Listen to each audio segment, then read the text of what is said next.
Olá pessoal, aqui quem fala é o engenheiro agrônomo André Fultimo do canal Plantas Sem Mistério e blog Orquídeas Sem Mistério. Bom galera, estou agora aqui dia 2 de fevereiro, é dia do Super Bowl, para quem curte futebol americano como eu, que daqui a pouco vou assistir, mas o assunto aqui é sobre Galeandra. Hoje vamos falar de orquídea, mais precisamente da Galeandra blanquete, a nossa querida e conhecida Galeandra chapadensis, né? O nome atual, blanquete, antigamente, ou sinônimo, chapadensis. Então hoje vamos aprender um pouco sobre as fases do desenvolvimento dessa planta, as características da planta gerais, né? Ou seja, o jeitão do seu corpo vegetal e algumas dicas de cultivo dessa magnífica orquídea, gente. Então, vamos lá então. Bom, galera, então vocês estão vendo aqui esse exemplar. É uma Galeandra blanquete ou chapadense, como preferirem. Eu prefiro chamar de chapadense, vocês podem preferir o nome atual, tanto faz. O importante é, olhem só, gente, observem a beleza magnífica dessa orquídea. Estou bem perto de suas flores. É uma plantinha de pequeno porte, mas com flores muito bonitas. Está com uma floração bem interessante esse ano. E vou já já falar mais dessa sua flor. Mas por hora, vamos aprender um pouco sobre como essa planta se comporta ao longo do ano. Como é seu ciclo de vida, como são suas fases do desenvolvimento, sua fenologia. Certinho, gente? Então, vamos começar agora de fato. Bom, gente, então, para começar, vocês estão vendo aqui, ó, ela está florida, ela está enfolhada, né? Está com pseudobulbo com suas folhas, bem desenvolvido já, e vários bulbos também já pelados, sem folhas, e bastante raiz nova também. Não é aqui o local de cultivo, depois no final do vídeo eu vou levar ela lá para o local, só para vocês verem onde é. Só trouxe para cá para facilitar a filmagem. Bom, então é o seguinte, nesse período agora de verão, janeiro, principalmente em torno de janeiro, fevereiro, é o período até março, estourando abril, essa planta costuma estar florindo. E junto com essa floração dela, que é o período que ela está bem desenvolvida, o seu pseudobulbo já encontra-se plenamente bem desenvolvido ou quase todo desenvolvido. Como vocês podem ver aqui, ó, as primeiras folhas da base ó, já estão bem desenvolvidas, né? As palhas da base toda pintalgadinha e as folhas completamente desenvolvidas e a floração saindo da porção terminal do seu pseudobulbo, gente, como vocês podem observar aqui. Então, nesse período, janeiro, fevereiro, essa planta já está no auge do desenvolvimento e já encontra-se em floração. Sua floração é do tipo sequencial, ou seja, daqui onde saiu essa haste floral na ponta, as flores depois de um tempo vão passar e devem vir outras flores na mesma haste floral, continuando a crescer, ou então ela bota uma outra ramificação de haste floral aqui nessa ponta de pseudobulbo e pode dar mais uma, duas, três ou mais quatro flores em sequência, gente. Por isso que essa planta costuma florescer mais de uma vez durante o ciclo vegetativo dela. O que é ciclo vegetativo, André? É a fase em que ela está enfolhada, crescendo folhas e raízes novas, gente. Perfeito? Bom, então agora no verão essa planta está florescendo, já está com seu pseudobulbo bem desenvolvido e vai florescendo em sequência. Enraizando também, vocês podem ver, nós estamos em fevereiro, ela já está botando mais raízes, então ela enraiza bastante, vocês podem verificar aqui, ó, um enraizamento bem abundante. E que mais? Aí a gente vai entrando mais para o outono, sai do verão, vai entrando no outono. Pode ainda no início do outono, como eu falei, março, abril, ainda apresentar um pouco de floração. Seu pseudobulbo ainda vai estar bem desenvolvido, vai estar ainda bem desenvolvido já, terminando o que? a sua engorda, a sua formação final, ele vai engordando um pouco mais. Nessa espécie, ela não engorda muito, não. Eles são finos, os pseudobulbos. Então, ele pode engordar um pouquinho mais, dar uma esticadinha ligeira, mas não vai desenvolver muito mais. Então, no outono, pode acontecer mais alguma floração dessa planta e o pseudobulbo vai terminando seu desenvolvimento. Aí, conforme a gente avança o outono, maio, junho em diante, essa planta já não mais apresenta floração e aí começa lá para o final do outono, maio em diante, a cair as suas folhas. Isso mesmo, gente. Essa planta é do mesmo grupo dos Catasetum. Então, ela chegando mais para o inverno, sua folhagem vai caindo, vai perdendo uma a uma, até ela ficar completamente pelada. Nesse período, ela fica no período de dormência. Aí entramos no inverno, junho, julho, agosto em diante, essa planta continua em dormência. Então, o período do inverno é marcado pela dormência dessa planta. Ela não vai ter flores, não vai ter raízes novas, só vai ter seus bulbos completamente pelados. A planta fica bem sem gracinha mesmo, sem folha, sem nada. Totalmente em dormência. E aí, saindo do inverno, entrando na primavera, setembro, outubro, ela vai começar a acordar e entrar em novo ciclo vegetativo, novo ciclo de brotação. Ela entra em ciclo de brotação lá para setembro, muitas vezes para outubro, até quase novembro, e aí seu broto ou seus brotos começam a se desenvolver. E ela passa a metade seguinte, segunda metade da primavera, se desenvolvendo. Então, nesse período vai ter o quê? Bulbo em plena expansão, botando folhas novas e enraizamento. Então, o período da primavera é marcado pela brotação e mais para a segunda metade do primavera, marcado pelo desenvolvimento rápido do seu pseudobulbo, que cresce rapidamente, emitindo suas folhas, até chegar novamente no verão.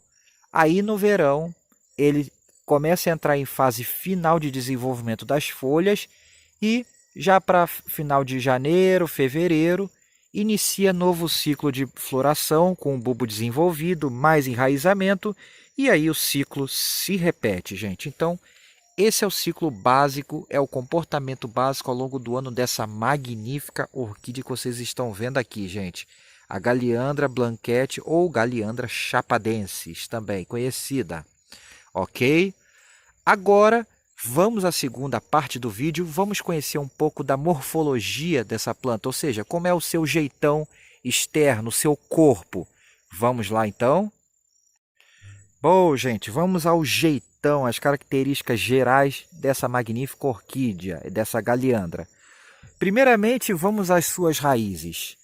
Se vocês forem olharem bem, gente, as raízes dessa planta é bem fininha. Olha só como ela é fina. Ela é bem fininha, vocês podem ver aqui, ó. Ela é bem fininha mesmo. É uma raiz fina, tipo raiz de Oncidinia, de Dendróbio e tudo, de alguns Catasetums, mas ela na verdade é uma Catasetínia.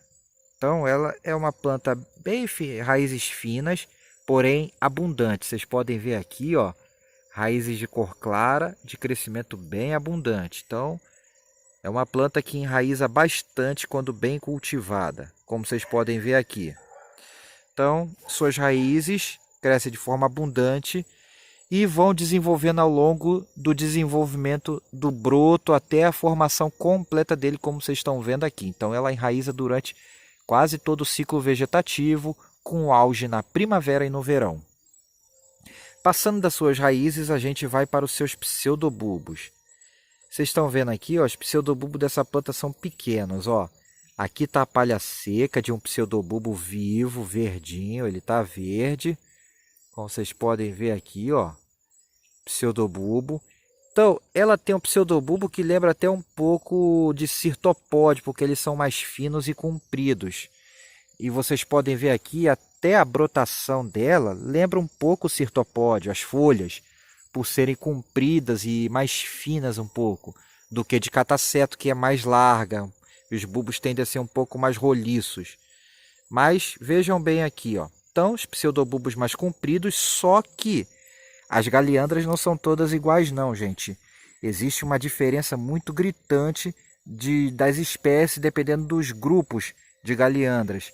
Principalmente as terrestres, que tendem a ter bulbos arredondados. Então tem algumas galeandras que possuem bulbos bem arredondados. Mas não é o caso dessa daqui. Essa aqui é daquelas que têm os bulbos mais compridos e folhas finas. Como vocês estão vendo aqui. Suas folhas, como eu falei, são finas, lembrando até um pouco folha de cirtopode. Ó, é uma folha fina, mais delicada. E o porte dessa planta, gente, ela é de porte pequeno. Ó. Vou botar minha mão aqui para vocês verem. Ó. Ela é uma plantinha pequenininha. Ela não é uma planta graudona, ela é uma planta de pequeno porte, como vocês podem ver. Mas dentro das galeandras, também nós temos plantas de porte relativamente grande, com flores bem maiores. Não é o caso da chapadense. A chapadense é uma planta de pequeno porte, porém muito bonita. E por falar nisso, as suas flores, gente. As suas flores, vocês podem ver aqui a sua inflorescência, ela vem de uma haste floral terminal, ó. Então aqui, ó, deixa eu tentar pegar aqui com muito cuidado, ó. Vocês estão vendo aqui, ó, o final do pseudobulbo. Esse aqui é o final do seu pseudobulbo, da onde está vindo a haste floral e da onde surgem as hastes florais. Então, essa foi uma haste, provavelmente vai vir mais flores depois disso aqui. Não deve ser a última, deve continuar em sequência. Como eu falei, a sua haste ou é sequencial ou ela vai emitir uma ramificação lateral na própria haste, mais na base dela, e botar mais flores, gente. E suas flores são muito marcantes o seguinte: as galeandras costumam ter pétalas e sépalas bem fininhas, como vocês estão vendo aqui. No caso da chapadense, geralmente, ela é na tonalidade esverdeada, mas pode ser também mais amarelada, mais amarronzada também. A chapadense tem bastante variação em torno da tonalidade da flor. E as galeandras, a chapadense não é diferente, ela tem um labelo bem grande, bem desenvolvido e forma uma espécie de tubo. E lá no final tem um cálcar, que é essa estrutura comprida que a gente chama aqui, que vocês estão vendo, que eu vou deixar marcado o círculozinho, que a gente chama de cálcar. Opa, estava focadinho, eu mexi e desfocou. Deixa eu focar de novo aqui, ó, focou. Então eu vou circular aqui os dois cálcaros que vocês estão vendo agora no vídeo. Essa estrutura no final do labelo, essa projeção, que é onde costuma ter néctar. Então esse labelo das galeandras é bem destacado em relação às suas pétalas e sépalas. E geralmente são muito atraentes, muito bonitos, coloridos, vistosos. Dentro mesmo dessa espécie, das chapadenses, você tem flores que tem essa borda do labelo aqui, mais colorido, totalmente arroxeado, rosado, enquanto tem umas que são quase totalmente brancas. Essa aqui poderia dizer que é uma semi-alba, né? Que ela tem só uma parte colorida e o resto tudo branco. E tem algumas ainda mais semi-albas ainda, que só tem quase que só um tracinho, um risquinho branco. Então essa espécie é muito bonita, gente. E outra característica da chapadense e de outras galeandras, que fazem fotos muito bonitas, e com certeza vocês já viram muita foto dessa planta minha, inclusive que no Google é fácil de achar, é foto dessa maneira aqui, ó. Vamos ver se eu foco. E eu vou botar a foto aqui, enquanto eu vou falando aqui, é que se vocês forem olhar a flor de lado, ela lembra um beija-flor, exatamente. Vocês parecem que estão vendo vários beija-flor indo lá para pegar néctar na flor. Então, a posição de lado dessa flor é muito bonita. Ela parece realmente um passarinho, um beija-flor, tentando ir lá pegar o néctar na flor. Então, ela tem essa alusão a um beija-flor. Isso faz com que a gente tire fotos excepcionais dessa planta. Como vocês viram agora há pouco aí, ó. Olha só isso, gente. Parece um beija-flor. Olha essa posição aqui, ficou melhor. Então, ela fica realmente parecendo um passarinho, um beija-flor, tentando pegar o néctar da flor. Embora não tenha nada a ver, é só uma alusão mesmo, uma semelhança, uma coincidência. Isso faz com que a gente consiga fotos lindíssimas dessa planta. Então, é uma característica interessante, uma curiosidade sobre as galeandras de modo geral, e a chapadense faz isso muito bem. Gente, perfeito? Então aí vai uma dica. Quando forem tirar foto das suas galeandras, não tirem só de frente, como está essa posição aqui agora. Tirem também fotos laterais da flor, porque realmente fica muito bonito essa imagem. Ok?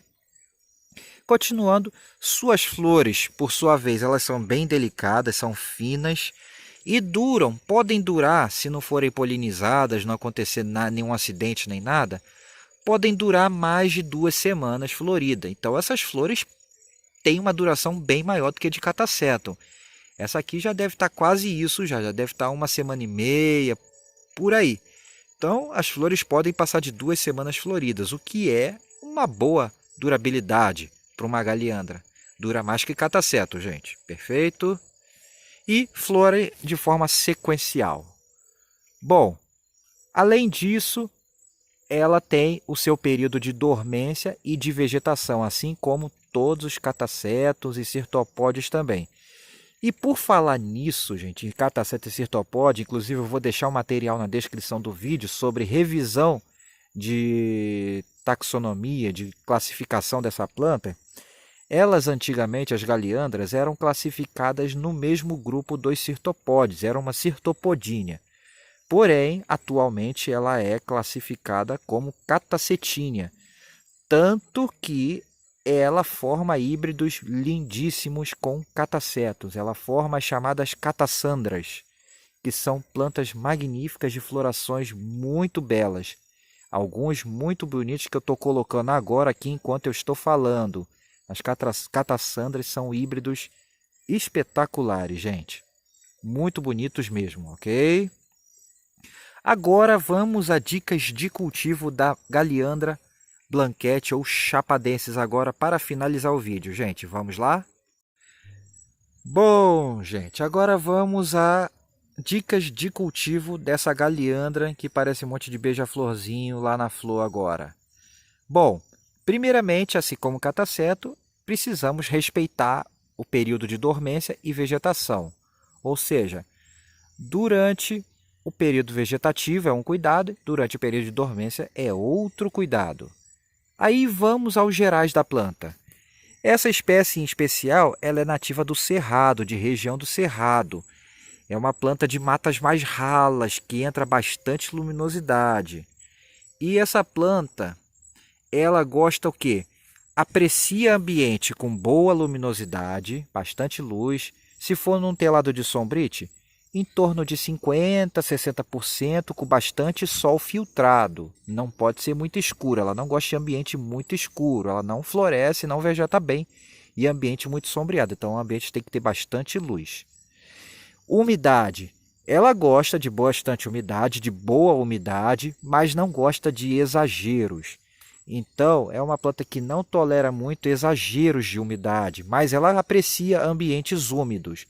Ambiente com boa ventilação e boa umidade, mas sem exageros na umidade. Ou seja, ela não gosta de ficar com o pé muito molhado. Certinho? E em relação às regas dessa planta? Em relação às regas, essa planta deve ser regada como qualquer outra orquídea, ou seja, quando secar é a hora certa de molhar. Secou, molhou, secou, molhou.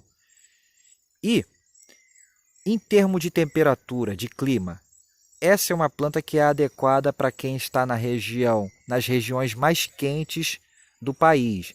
Vai muito bem na região, em boa parte da região sudeste, que é quente.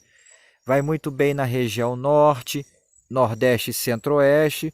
Só não é uma planta recomendada para quem mora em regiões serranas, muito frias, ou na região sul, nos locais frios da região sul. Ela não tolera frio, ela é de local quente. Perfeito? Então, durante o seu ciclo vegetativo de brotação, desenvolvimento e floração, essa planta deve ser regada com abundância, sempre que estiver seco, deve ser regado o substrato ou o toquinho, como é o caso dessa aqui que está em toquinho. No meu caso aqui é quase que diariamente, porque toquinho seca muito rápido. Ok? Então a gente rega sempre que seca. Secou, molhou e rega com abundância. Em termos de adubação, essa é uma planta que responde muito bem à adubação. Então, seguimos a mesma linha de catacétums aqui, ou seja, faça uma adubação daquela mais pesada, de forma semanal ou quinzenal, com um desses adubos de orquídea, que a gente dilui em água, ou que é líquido e dilui água e aplica. Pode ser o BG Orquídeas, o Plant Pro de 20-20-20, ou as adubações de sua preferência. E além disso, é interessante fazer uma complementação com ou um adubo orgânico, ou adubo de liberação lenta, ou até mesmo fazendo a mistura de um liberação lenta com um orgânico, porque essa planta responde muito bem a esse tipo de adubação complementar também. E é uma planta muito exigente em cálcio, então é muito importante fazer adubação com cálcio para garantir uma boa floração nessa planta, como vocês estão vendo aqui agora, gente.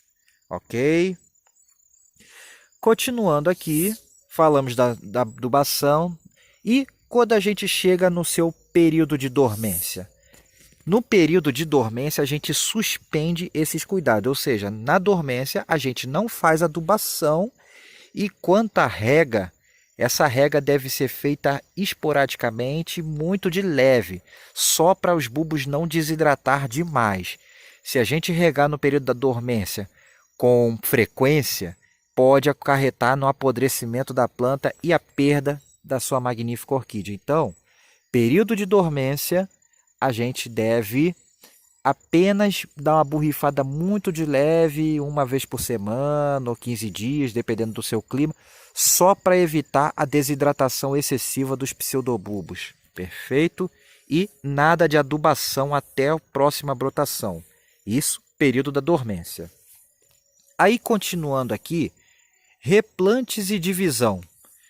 Essa planta, em termos de replante e divisão, ela mais ou menos segue a linha dos cirtopódios e não dos catacetos, ou seja, vamos fazer cortes de no mínimo 2, 3 pseudobulbos. O ideal é que seja de 3 para cima os cortes que a gente deva fazer nessa planta, de 3 pseudobulbos para cima. 3 já está de bom tamanho, 3 bons pseudobulbos, o corte que a gente deve fazer dessa planta.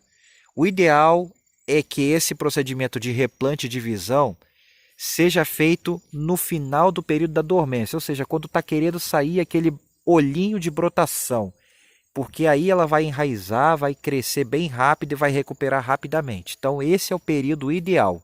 Nunca dividam ou replantem sua planta quando o broto já estiver bem desenvolvido como esse aqui, porque vocês podem perder a brotação e atrasar muito o desenvolvimento da planta, ou ter um broto menor e ela não florir. Então, final do período de dormência, início da primavera, é o momento ideal para estar mexendo nessa planta e fazendo o replante. O estresse vai ser bem pequeno. Joinha, gente! E em relação a pragas e doenças. Como qualquer orquídea, as cochonilhas são uma praga importante, embora não seja muito comum o ataque de cochonilha nessa planta, mas é uma praga importante. E, lembrando, as cochonilhas, os ácaros também são uma praga que ataca bastante esse tipo de planta, então ela é sujeita a ataque de ácaros. Então a gente tem que ficar muito atento, fazendo prevenções com produtos à base de NIM, ou enxofre, ou calda sulfocálcica, também para evitar cochonilhas e ácaros, muito importante. Outra atenção especial, como ela é muito tenra e seus brotos são finos, as folhas finas, ela pode ser eventualmente atacada por taturanas ou outras lagartas. Então, fiquem atentos para que as lagartas não cortem as folhas ou até mesmo o olho da sua brotação e assim você perca a brotação ou as florações. Então, essa planta pode eventualmente ser atacada por lagartas. Fique atento e se acharem lagarta atacando ela, remova manualmente e a mate. Sempre lembrando, não pegue lagarta se você não conhece, não pegue lagarta com a mão nua. Pegue um palito, algum material, remova essa lagarta com segurança e esmague ela com um chinelo. Mas não peguem lagarta que vocês não conheçam com a mão nua. principalmente se for taturana, porque vocês podem sofrer uma queimadura muito séria e quem for alérgico pode ter problemas sérios e, dependendo da espécie, pode até levar à morte.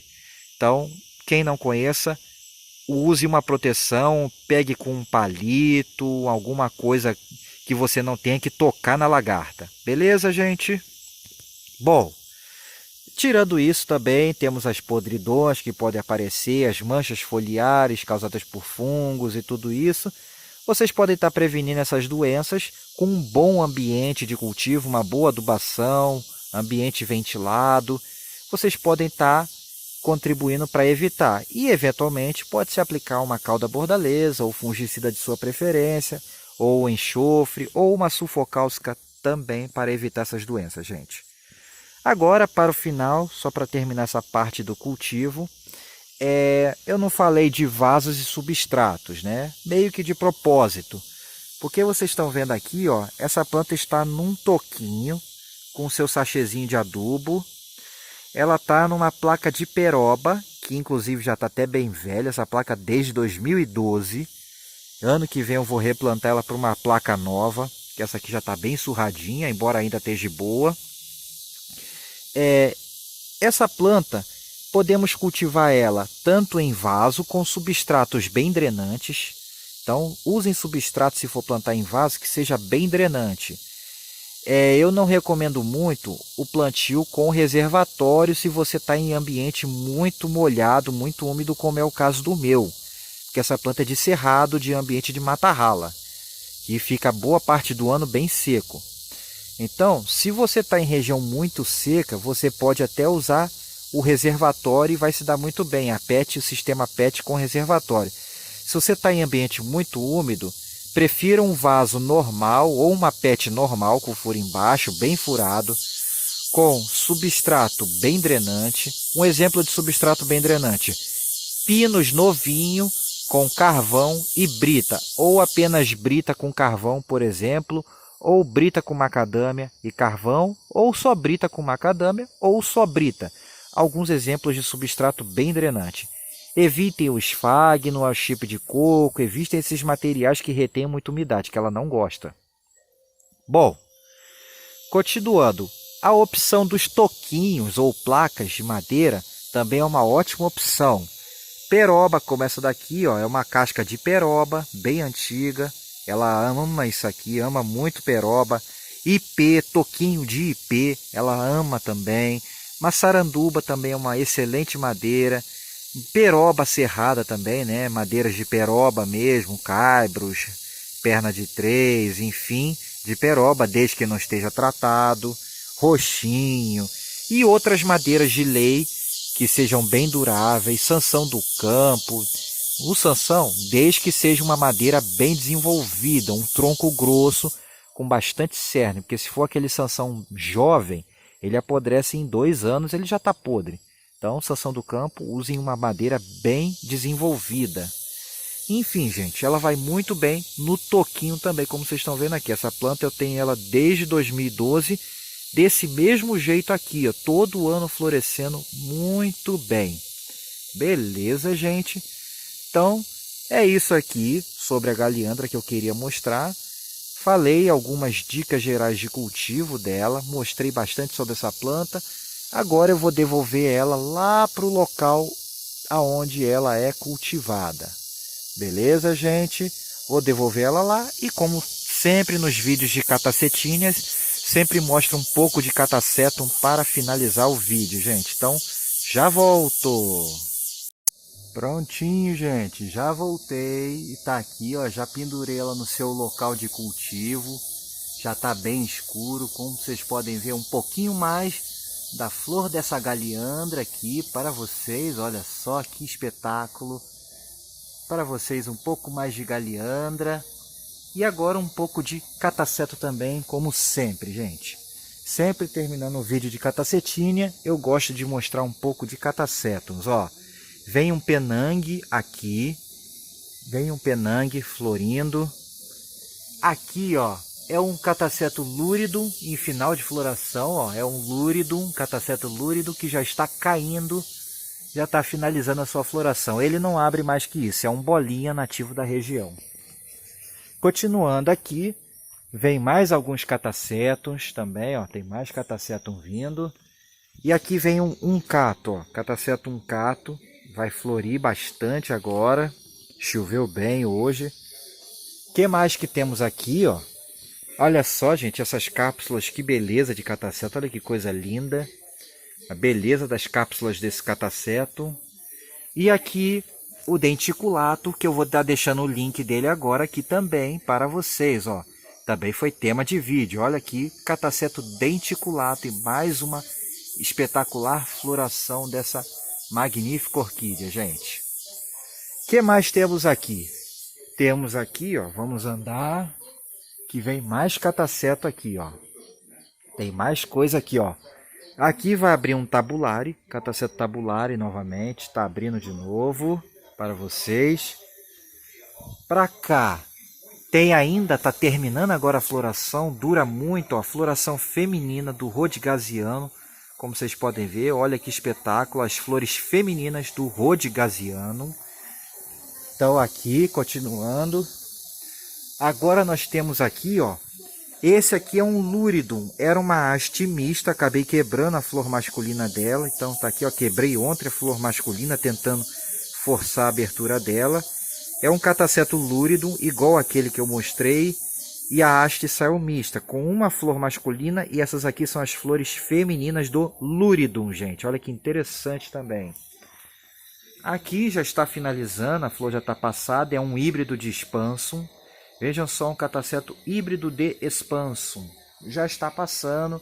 E aqui vem um outro cataceto florido aqui, o híbrido de Expansum, vem mais uma haste. Agora vamos até o último lado dos catacetos para finalizar o vídeo com essa cigarrada toda, ó. Temos aqui, gente, o Globiflorum, o cataceto Globiflorum, vejam só, outro cataceto nativo da região. Esse é um cataceto Globiflorum, gente. Atrai muita euglossínia, aquelas abelhas verdes. Vejam só, é um outro bolinha que não abre muito mais. E ao lado dele aqui, ó, vocês podem ver juntos, ó, para quem nunca conseguiu ver junto. Deixa eu tentar virar aqui para ver se mostra para vocês, ó. Olha aqui, ó, esse é o Luridum. É um cataceto Luridum e um Globiflorum junto, gente. Então tá aqui, ó. Cataceto Luridum e cataceto Globiflorum junto, para vocês verem a diferença.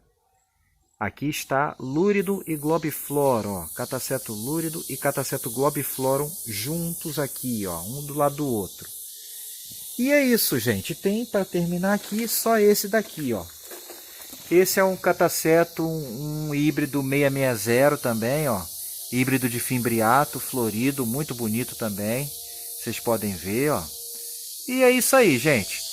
É isso que eu tinha para falar sobre vocês, sobre Galiandra e, como sempre, terminando mostrando o cataceto. Se gostaram do vídeo, dê aquele joinha e se inscrevam no canal. Forte abraço a todos, gente. E até a próxima. Não deixe de compartilhar com os seus amigos. Agora fui, gente. Tchau, tchau.